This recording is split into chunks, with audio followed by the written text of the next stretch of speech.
বরিশালের কীর্তনখোলা আর সন্ধ্যা বিদৌথ জনপদ এই প্রকৃতির সবুজ ছায়ার নিচেই ঘুমিয়ে আছে শত বছরের এক ইতিহাস। আমরা এখন দাঁড়িয়ে আছি বানারীপাড়া উপজেলার বাইশারি ইউনিয়নের দত্তপাড়া গ্রামে। চোখের সামনে যে বিশাল স্থাপনা দেখছেন, স্থানীয়দের কাছে এটি পরিচিত সাতানি জমিদার বাড়ি বা সাতানি মন্দির এলাকা হিসেবে।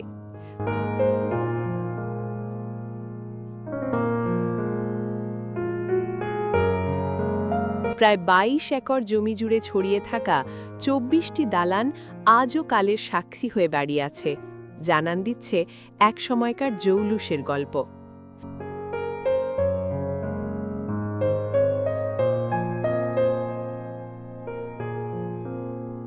জমিদার বাড়ির স্থাপত্যশৈলী কেবল নান্দনিকই ছিল না, ছিল কৌশলগত। বর্গীদের আক্রমণ প্রতিহত করতে এখানে এমন কিছু দালান তৈরি হয়েছিল যার প্রতিটিতে ছিল মাত্র একটি দরজা আর দুটি জানালা। নায়েবদের বসার জন্য ছিল বালাখানা। রাধা মাধব, দুর্গা, নারায়ণ ও মনসা মন্দিরের অস্তিত্ব প্রমাণ করে এই বাড়িটি ছিল ধর্মীয় ও সাংস্কৃতিক চর্চার এক বিশাল কেন্দ্র।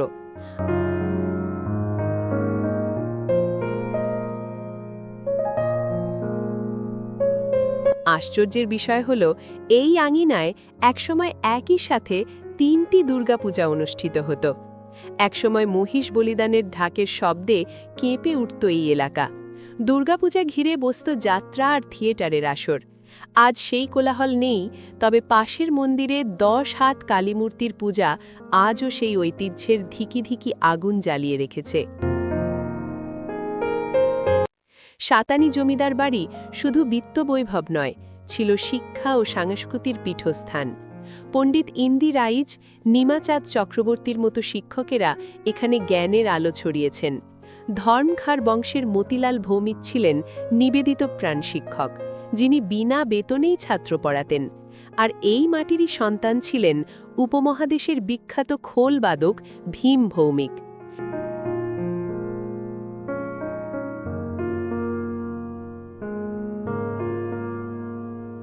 চিকিৎসা সেবায় ডাক্তার লক্ষ্মীকান্ত ভৌমিক ও ডাক্তার সূর্যকান্ত সাহার অবদান আজও মানুষ শ্রদ্ধার সাথে স্মরণ করে। বর্তমানে ডাক্তার সূর্যকান্ত সাহার পুত্র, শিশু বিশেষজ্ঞ ডাক্তার উত্তম কুমার সাহা মুঠোফোনে জানান তাদের পরিবারের করুণ পরিণতির কথা।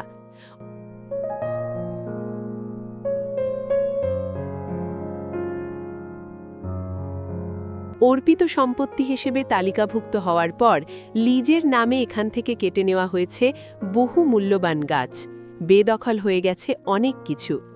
কেন্দ্রীয় সার্বজনীন মন্দিরের সভাপতি দেবাশিস দাস এবং স্থানীয় প্রাবন্ধিক বিশ্বনাথ রায় মনে করেন, এই ঐতিহাসিক বাড়িটি কেবল একটি পরিবার নয়, পুরো অঞ্চলের ইতিহাস।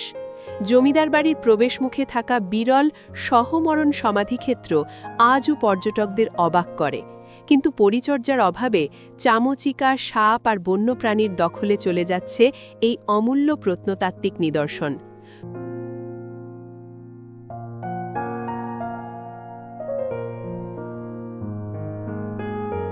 তবুও থামেনি মানুষের আগ্রহ।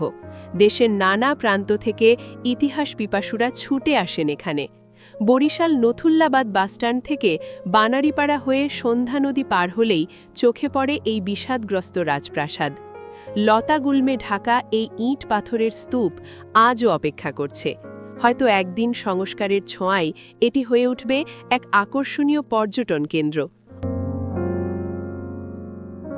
অথবা অবহেলায় একদিন ধুলোয় মিশে যাবে সাতানির শেষ স্মৃতিচিহ্ন। ইতিহাস কি রক্ষা পাবে, নাকি হারিয়ে যাবে কালের গর্ভে? Hindus news, Banaripara, Barishal.